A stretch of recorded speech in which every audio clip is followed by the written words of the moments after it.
একটা দেশের সরকার, একটা রাষ্ট্রের অভিভাবক যখন তার রাষ্ট্রের সাধারণ মানুষদের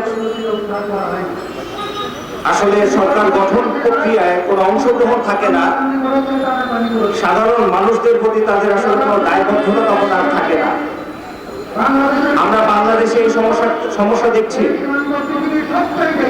এখন ক্ষমতাসীনরা তারা তাদের ক্ষমতার জোরে ক্ষমতায় টিকে রয়েছে।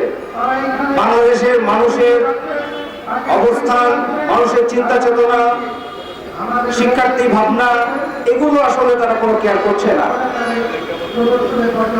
আমরা স্বাধীনতার পরে অনেকগুলো ছাত্র সংগঠনকে দেখেছি, অনেকগুলো শিক্ষা কারিকুলাম এখানে হতে দেখেছি, কিন্তু দুঃখজনক বাস্তবতা হলো বাংলাদেশে যে শিক্ষা কমিশনগুলো গঠন হয়, যে শিক্ষা কারিকুলাম প্রণীত হয়, যে পাঠ্য বই বাংলাদেশে রচিত হয়, সেই শিক্ষাক্রম, শিক্ষা পাঠ্যক্রম, শিক্ষানীতির সাথে সম্পৃক্ত সবাই বাংলাদেশের সাথে জড়িত হাজার বছরের ইতিহাস, ঐতিহ্য, এগুলোর সাথে সম্পর্ক না রেখে বিভিন্ন দেশের পাঠ্যক্রম, পাঠ্যপুস্তক, সেখানকার সভ্যতা, সংস্কৃতি, এগুলো কপি পেস্ট করে নিয়ে এসে বাংলাদেশের মধ্যে বসিয়ে দেয়।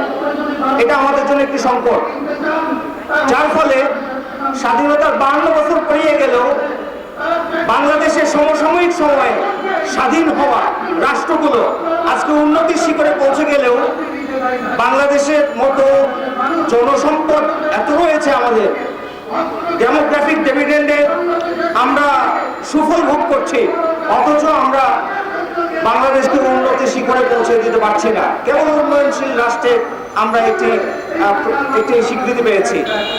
আমরা একটি পদ্মা সেতু নিয়ে আজকে অনেক উৎফুল্ল, আমরা একটি মেট্রো রেল নিয়ে অনেক বেশি উৎফুল্ল। আসলে এখানে কাঙ্ক্ষিত উন্নয়নের জন্য শিক্ষা, সংস্কৃতি, সভ্যতা, কালচারাল এই উন্নতিগুলোর দিকে দেখার দরকার ছিল, যেগুলোর সাথে হাজার বছরের বাঙালি সংস্কৃতির সাথে, ইসলাম বিরোধ বাঙালির সাথে, বাঙালি সংস্কৃতির সাথে সংমিশ্রণ রয়েছে, এমন একটি সংস্কৃতি এখানে বিনির্মাণের দরকার ছিল, শিক্ষা ব্যবস্থা প্রণীত করার দরকার ছিল। আমরা বারবার দেখছি কারিগরি শিক্ষা ব্যবস্থা এখানে বারবার উপেক্ষিত হচ্ছে, ছোট করে উপস্থাপন করা হচ্ছে। আমরা আজকে জোর দাবি জানাবো, আমরা দেশে যত শিক্ষার্থীকে দেখছি, শিক্ষার্থীরা যত বেশি শিক্ষিত হচ্ছে, তারা দেশকে সমৃদ্ধ করার জন্য তাদের এই ভূমিকাটা রাখার কথা ছিল, কিন্তু আমরা দেখছি যে যত বেশি শিক্ষিত হয় তার বেকার থাকার পরিমাণ, আশঙ্কা তত বেশি বেড়ে যায় বাংলাদেশে। আমরা এই অবস্থার পরিবর্তন চাই, কারিগরি শিক্ষা ব্যবস্থা আরো সমৃদ্ধ হওয়ার, আরো শক্তিশালী করার আমরা আহ্বান জানাই। ইসলামী ছাত্র আন্দোলন বাংলাদেশের পক্ষ থেকে শিক্ষার্থী বান্ধব সকল কর্মসূচিতে, সকল শান্তিপূর্ণ কর্মসূচিতে ইসলামী ছাত্র আন্দোলন বাংলাদেশের সমর্থন অব্যাহত থাকবে। আমরা আগামীর বাংলাদেশ কাঁধে কাঁধ মিলিয়ে, হাতে হাত মিলিয়ে একটি সুন্দর কল্যাণ রাষ্ট্র প্রতিষ্ঠার শপথ নিয়ে এগিয়ে যেতে চাই।